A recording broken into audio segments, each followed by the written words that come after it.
ഡോക്ടർമാരിൽ വിഷാദരോഗവും ആത്മഹത്യാ പ്രവണതയും വർദ്ധിക്കുന്നുവെന്ന് Indian journal of psychiatry നടത്തിയ പഠനത്തിൽ കണ്ടെത്തിയതാണ്.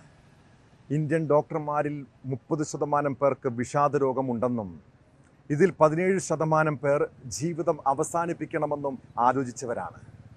വിദ്യാഭ്യാസ കാലം മുതലുള്ള സമ്മർദ്ദവും ജോലിയും കുടുംബജീവിതവുമൊക്കെ ഡോക്ടർമാരുടെ മനസ്സിനെ സംഘർഷഭരിതമാക്കുന്നുണ്ട്. കേരളത്തിലും ഈ സമീപകാലത്ത് ഡോക്ടർമാർ ആത്മഹത്യ ചെയ്ത സംഭവങ്ങൾ പലയിടങ്ങളിൽ നിന്നും കേൾക്കുന്നു. കോട്ടയം മെഡിക്കൽ കോളേജിലെ സർജറി വിഭാഗം ഡോക്ടറെ വീടിനുള്ളിൽ മരിച്ച നിലയിൽ കണ്ടെത്തിയതാണ് ഒടുവിലത്തെ കേസ്.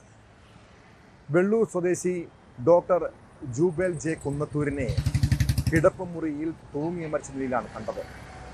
ഡോക്ടർ കുറച്ചു നാളുകളായി വിഷാദരോഗത്തിന് ചികിത്സയിലായിരുന്നുവെന്ന് ഡോക്ടർമാർ പറയുന്നു.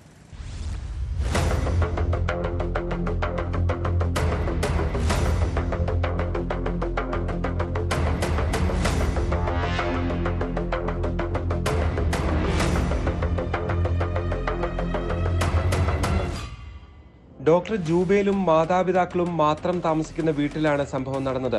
അതിരാവിലെ പള്ളിയിൽ പോയതായിരുന്നു മാതാപിതാക്കൾ. തിരിച്ചെത്തിയപ്പോൾ വീട് ഉള്ളിൽ നിന്നും പൂട്ടിയ നിലയിലായിരുന്നു.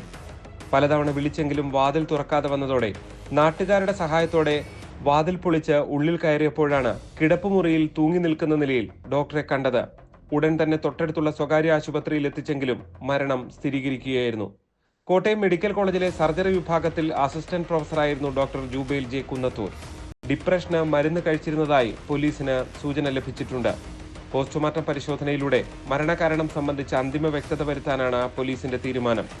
നിലവിൽ അസ്വാഭാവിക മരണത്തിന് കേസെടുത്ത് അന്വേഷണം നടത്തിവരികയാണ്.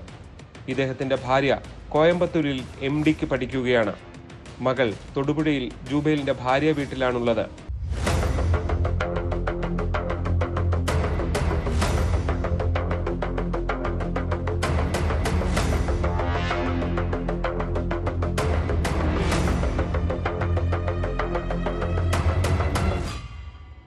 ന്യൂസ് 18 കോട്ടയം.